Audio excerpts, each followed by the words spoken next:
मुझे लगता है तुमने अजलान से बात नहीं की। उसने कहा कि वो लोग खाने पे नहीं आएंगे। प्रॉब्लम क्या है? सब मेरा कसूर है। मैं मानती हूँ मैं गलत थी, लेकिन तुम भी गलत थे। तुमने क्लासेस क्यों छोड़ी थी दुआ? यही वजह थी ना कि तुम खुद को थकाओ मत, और बच्चा भी सेहत बन रहा है ना? लेकिन मैंने दोबारा शुरू क्यों किया ये भी तो सुन लो ना, क्योंकि मैं इस घर में अपनी पहचान खोने से डर गई थी। मुझे पता था कि तुम घुमा फिरा कर बात को मेरे घर वालों पर लेकर आओ। और ज़ैनब साहिबा के बारे में क्या ख्याल है? बेहतर है मॉम के बारे में बात करने से पहले अम्मी को देखो। अम्मी ने कहा कि बाबा और मेरी खाला के दरमियान कुछ चल रहा है, मतलब कि बाबा मेरी खाला पर लाइन मार रहे हैं।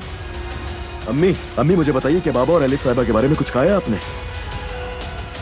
मुझे जवाब चाहिए इसका। बस बहुत हुआ, इस घर में बदतमीजी नहीं होगी।